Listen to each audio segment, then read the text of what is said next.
How do you avoid losing money? Nobody writes books about that. Nobody does that because it's not exciting. Money management books, they're the least bought books. I've already suggested that Ralph Vince, and Ryan Jones, those two fellas, outside of what I teach about it, which is really just, a simplification, if you will, of what they talk about in their books, because they're very boring. They're expensive. Most people won't want to spend that much money on a money management book. Okay, I understand that. I didn't want to do that either. When I was young, I bought all the books that gave me the indicators because I was looking for the holy grail in the settings. Tell me what the indicators are supposed to be on my chart, what the settings are going to be, and then I'll know how to trade. And that doesn't work. That does not work, because if it did, nobody would lose money when they first start trading, because everybody does what? They put indicators on their chart. And unless you know what price is likely to do, how's it going to behave? That's narrative.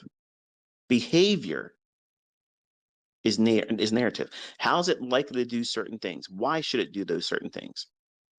And then when it does those certain things, what setups, what patterns, what concepts or conceptual theory would be applicable to finding entry in that narrative or in that behavior? And that's a huge chasm of understanding that 99.999% of educators, authors, and pseudo traders don't tackle because they don't know it. If you really want to teach somebody and communicate something to them, you're going to show them both sides of the coin. You're going to show this is the strengths and the advantages, and this is where the weaknesses are. And here's the advantage of knowing how to discern who's a real mentor, who's someone that's been really doing it or not. They're going to sit down and honestly tell you, this is where you're going to have difficulty. This is where it's going to be problematic for you. And why would they want to do that? Number one, they want you to succeed. I want you to succeed. I want you to be doing well at this. I don't want to see you lose. I don't want to see you suffer. I don't want to see you have monetary loss. That's why I teach in a demo. That's the reason why I show my examples in a demo. I mean, you saw live accounts this year, but last year, but irrelevant. When I show you executions using the techniques and concepts that I teach, I'm doing it in a demo. Because if you see your teacher out here with almost 435 or whatever it is, thousand people watching me, I'm still repping paper trading. And you see these young men come in there, oh, it's a paper trade, ha, ha, ha. Yes, it is, for compliance reasons. And I'm not a licensed trade advisor. I'm teaching you things that I believe are going to repeat in the future. That's my opinion. I want you to challenge that opinion. As a viewer, I want you to go into your charts and see if the things I'm teaching you are really happening. Is it an advantage? And don't go into it for a weekend or a month and say, okay, I watched some videos, I scribbled a couple catchphrases that he likes to say, and say I took notes and I did the work. That's not the work. The work was like yesterday, where I'm showing you where things will look like a setup. And even I would take a trade if it was another day other than the days going into non-farm payroll. And telling you up front, I'm going to probably get this wrong. Don't follow this as a trade. And you saw it. The market did not perform like I wanted to do, and only one good setup. That's it. That's the line that you need to know where not to cross. Don't go into the badlands, okay? In the marketplace, there's these areas, there's days, these circumstances where you know that you probably are not going to succeed, but you just have to do it. Why? Because your social equity curve needs a new equity high with clout. That's why you're doing it. You want to be able to do well so you can go out on Facebook, on Instagram, on YouTube, on Twitter, TikTok, you name it, wherever it is that you're doing social media, gatherings, and you want to show your peers and your viewers that you were an expert today. You don't want to try to do that on this day. Okay, you don't, because the real experts still can't do it either, not consistently.